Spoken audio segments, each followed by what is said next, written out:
The war in Gaza can end tomorrow if Hamas will releases them and lays down its weapons. We sent a delegation to negotiate in Doha.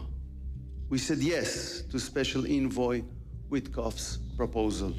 The Dáils heard fresh calls for the government to force supermarkets to publish their yearly financial accounts. It's over concerns about the rise in the cost of groceries. CEO of the Convenience Stores and Newsagents Association, Vincent Jennings, isn't convinced that publishing the accounts will achieve what campaigners want. Fail to see what benefit it would have merely to show what the person's profit is, because you don't know whether or not that has come from the sale of other products such as clothing or fuel or groceries.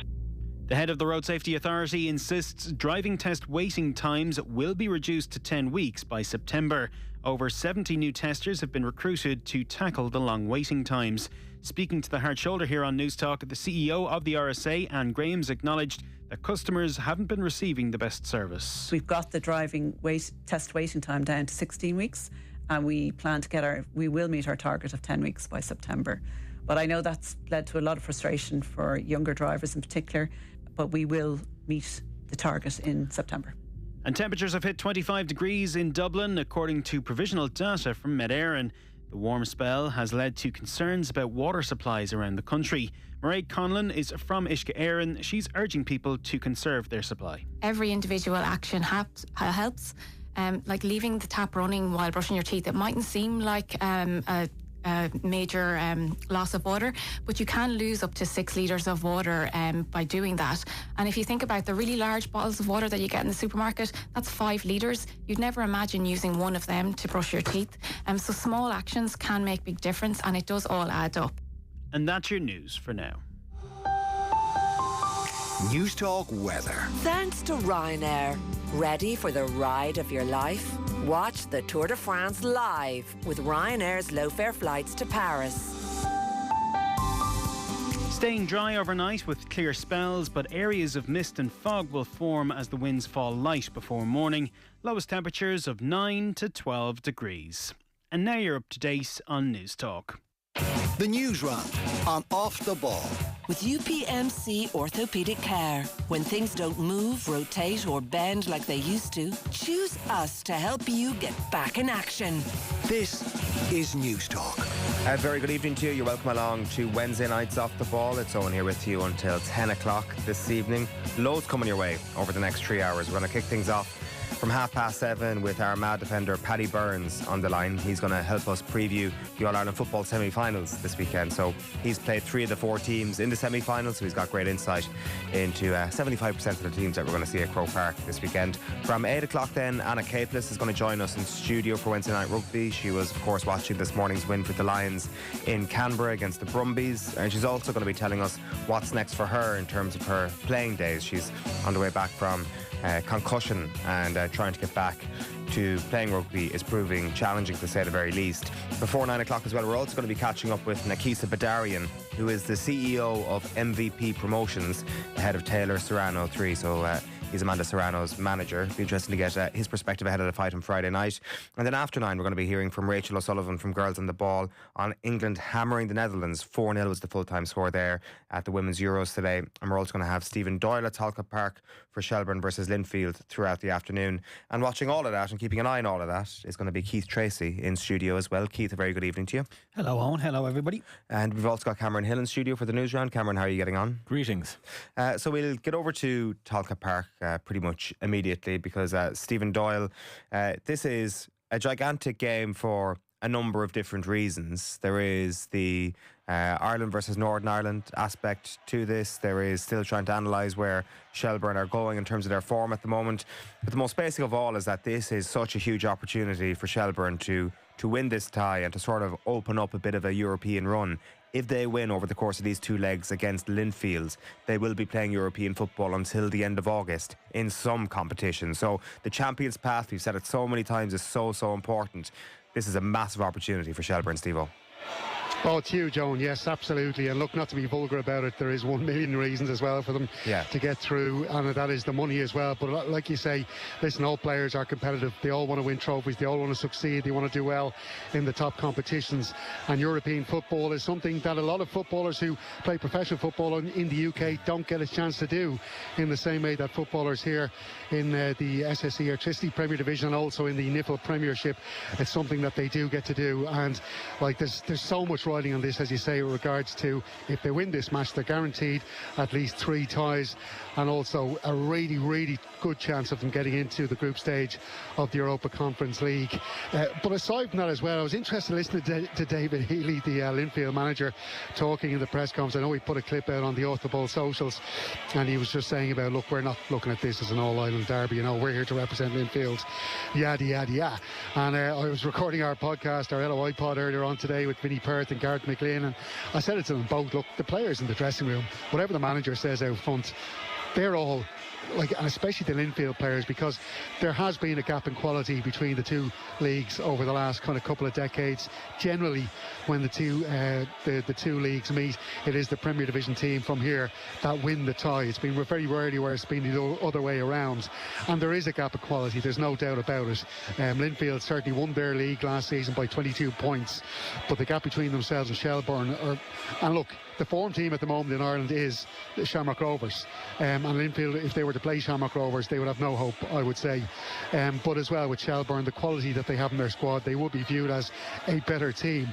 There are a couple of caveats to that, of course, with the departure of Damien Duff and, you know, some issues they've had with form themselves. But on the face of it, when you look at the two teams, Shelbourne should be winning this. So that is something that is going to be absolutely motivating these Linfield players.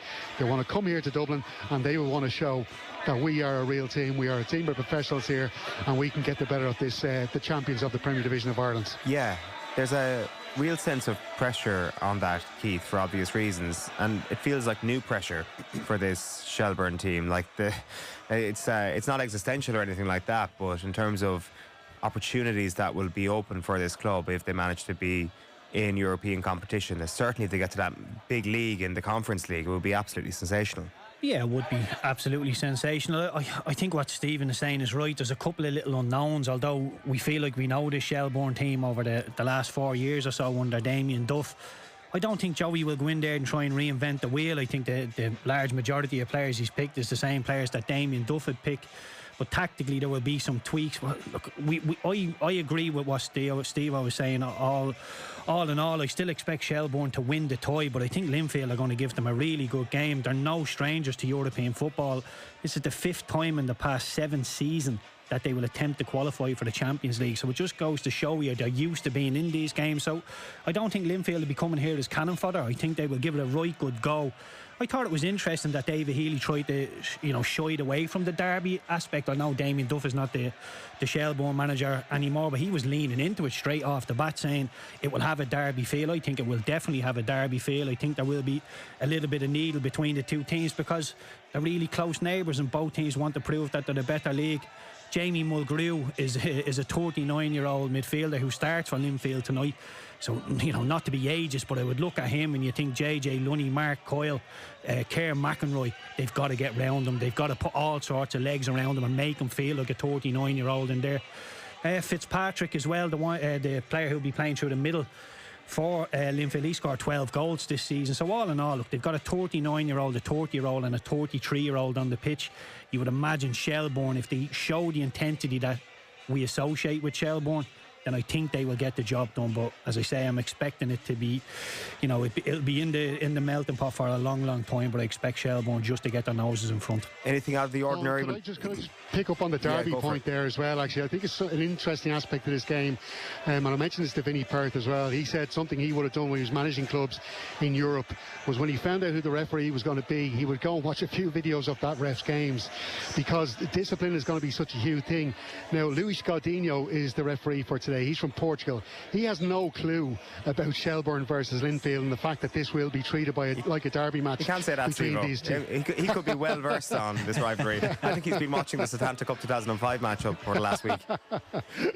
But listen, Joe, there will be tackles flying in here. These two teams, and especially in midfield, it's going to be interesting to see at the start of this game what kind of tackles we see put in from both sides. But you can be guaranteed that the Shells, as in the Linfield lads, they're going to go in hard. They are going to treat it like a derby match. And if Coutinho doesn't realise that, look, if this was Bohemians against Shells, the referee will come into this game knowing there's going to be a few hefty tackles at the start of the game. Let them go. Let it flow. But I just wonder about Coutinho. I was looking through his record of European games. He likes a card, a minimum of 3 I've seen in any of his European games, but anywhere up to 7, 8, 9 cards in a match. So the two sides are going to have to be wary of that, I think, and they're going to have to be careful. Give us very quickly, Steve-O, the team news from a Shelbourne standpoint. Yeah, look, Shelbourne are coming into this game off the back of that 3-1 win here against Cork City, a very convincing victory.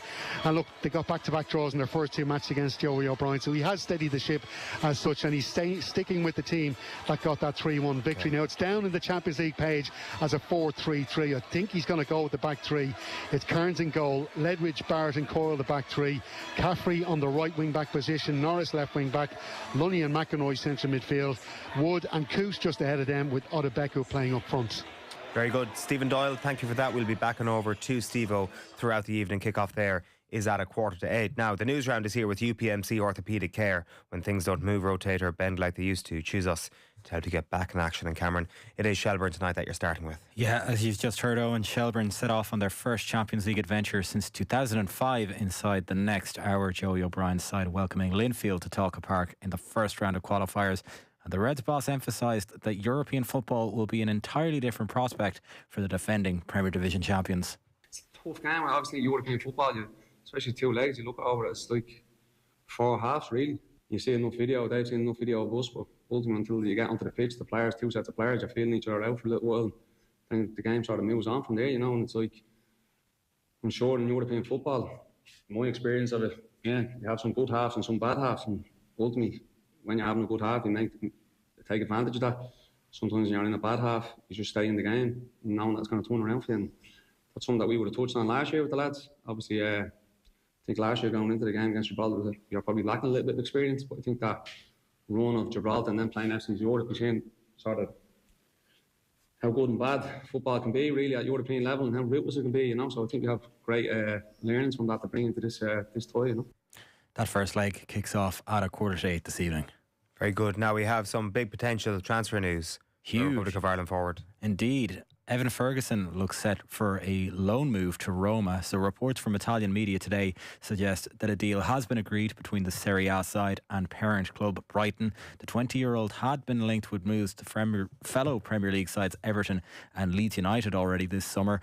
The Toffees have signed French forward Tierno Barry from Villarreal today in a deal worth just around €32 million. So that's probably put paid to a move for Ferguson there. There's a lot that comes into my mind here straight away, Keith, about this potential. There's first of all one of his compatriots in Troy Parrott being able to be free of the glare of the English media and just the really high standard of the Premier League by going away, scoring a load of goals in the Eredivisie. I know Serie A is a step up from the Eredivisie. The other thing that comes to my mind is that you've got a manager like Gasperini going in with Roma from now, and just what he has done in terms of his career, you'd imagine he is right up there in terms of a manager a young player can work with. And if somebody's going to unlock Evan Ferguson's potential once again, she said, I'd like to see him play under this guy. They're kind of the first 2 things. I've got no idea if this is going to work out or not. I've got no idea if the system he wants to play is going to work very well. We know he'll probably play wing backs like that Atalanta team, and hopefully that'll benefit a striker leading the line. What's your gut instinct on this?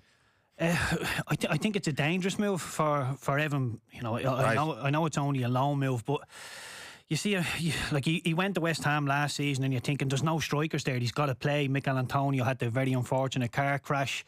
It was the German boy there that couldn't get a kick of a ball. Fulcro couldn't really get a kick of a ball, but still he just couldn't find his way. He started playing Bowen through the middle. He goes to Roma, and there's people like Pablo Dybala there, El Shaarawy. I know there's wingers. Dovak is there as well, Ukrainian international. So we will have some stiff competition to get into the team. Initially, you hear Eoin Sheahan and Roma, the manager there as well. You're thinking, brilliant, it's a match made in heaven, but he will have to fight his way into that team. It's not a given that he's going to go in there and play. But if we can get an Irish international playing for Roma on a consistent basis, I can't remember the last Irish person to play in the Italian league off the top of my head, but it'd be brilliant for Eoin Ferguson if he can play. But like I say, there'll be work to be done there. There's surely been someone since Brady.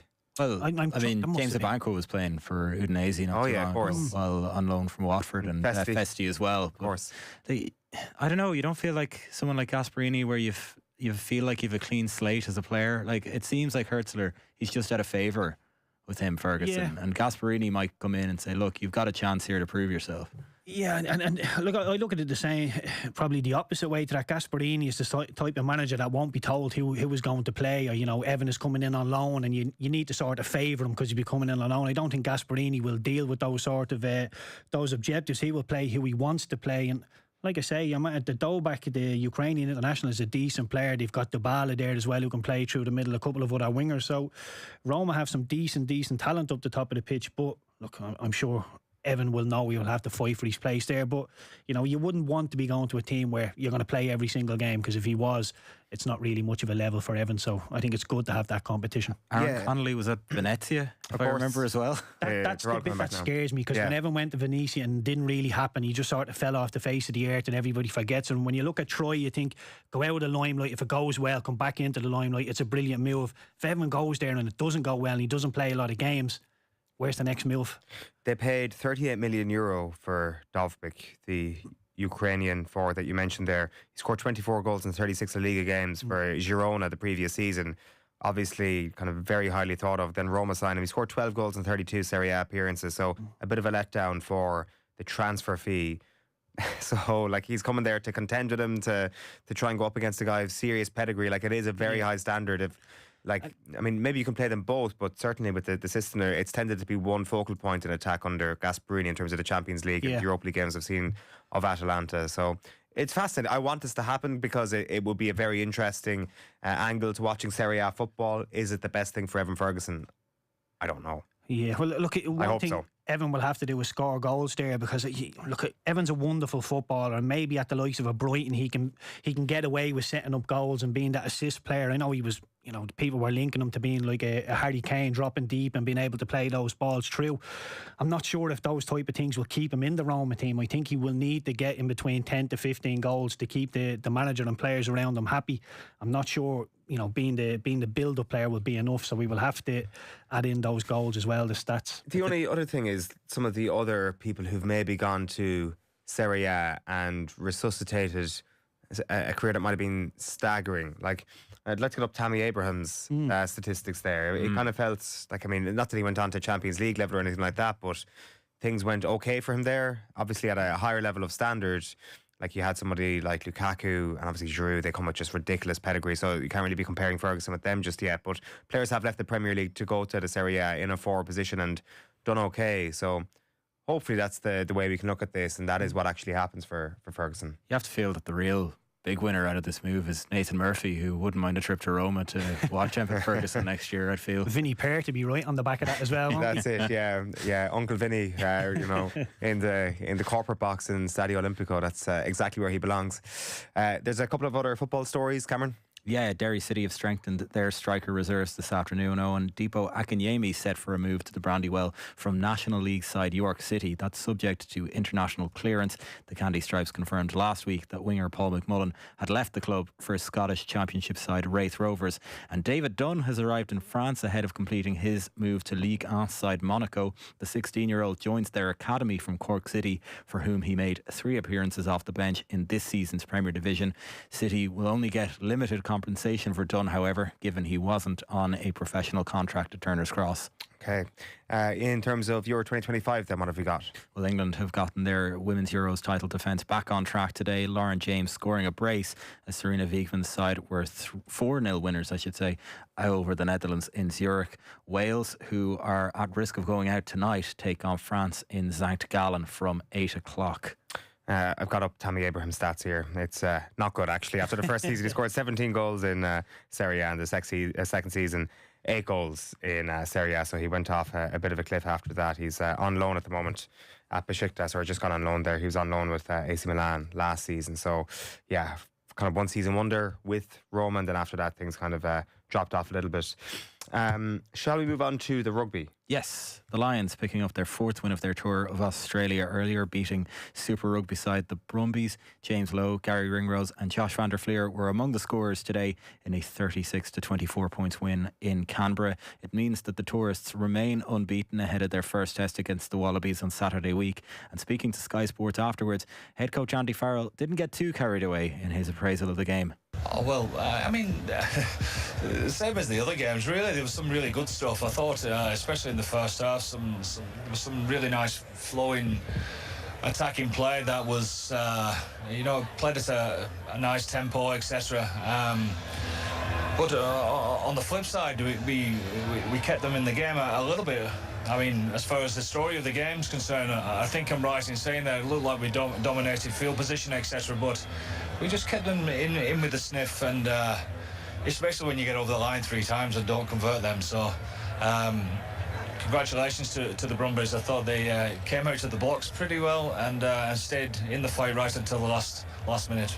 Yeah, obviously all these provincial teams are highly motivated up against the Lions. It still does feel as if the Lions are just clicking into gear at the moment, and you just kind of hope that it happens in time for the first test on the 19th of July. So, yeah, it's very hard to kind of see where the optimism is at the moment. Nobody's getting carried away with that this is actually going to be the 3-0 whitewash that a lot of people predicted. No, I think friend of the show Fiona Hayes would have been annoyed with the amount of times they were held up over the line today. She does not like that, and I know they got a lot of help from the referee today, but the Brumbies gave a masterclass in counter-rucking today. I think that'll be a huge concern for Andy Farrell and for Simon Easterby and the rest of the backroom team in terms of preparing for the Wallabies, and probably gives Joe Schmidt an idea of who he might be able to pick for those 3 tests, certainly in the pack. But still, getting over the line, the Brumbies very tricky. They lost that game last time out in 2013, so they're still on track. Again, I'm not quite excited for the series just yet. No, and I don't think we've got any news on Blair Kinghorn either. Not yet. He said he's hopeful that he'll make the first test. Okay. We're not 100% sure. Andy Farrell optimistic on that. You watching any of the Lions, Keith? I didn't get to watch it this morning, but I have been keeping little bits and bobs here and there. Yeah, there's a bit of a soap opera nature to it. You know, it's like reality TV shows. Someone gets booted off because they're injured. Who's going to be the new housemate? The man who chooses his son. Like, all that sort of stuff is really, really interesting. I love thinking about it, because they spend over a month together, don't they? Yeah, he's like longer, I'd say. 6 weeks. Like them lads are used to tearing absolute lumps out of each other, and then all of a sudden they're in a hotel and they've got to be nice as pie with each other. I just think, as a footballer, thinking if that was to happen, to get Wales, England, Scotland, Northern Ireland, Wales and Ireland together, I just think there'd be so many little break-offs and people sitting on different tables and eyeballing each other. I just think in a footballing sense it wouldn't work. But how many Irish players would make the British and Irish Lions football team? Oh, there's a question. Initial answer would be 0. Queeveen Kelleher doesn't get in ahead of Pickford? No. Yeah, actually, yeah. I probably would take Queeveen, but I've never been Pickford's biggest fan. But he's a solid goalkeeper, but I've never been a big fan of Pickford. So maybe I could wiggle Queeveen in there. Nathan Collins that plays for Brentford, and Nathan Collins that turns up for Ireland. Like the best version of Nathan Collins, so Brentford.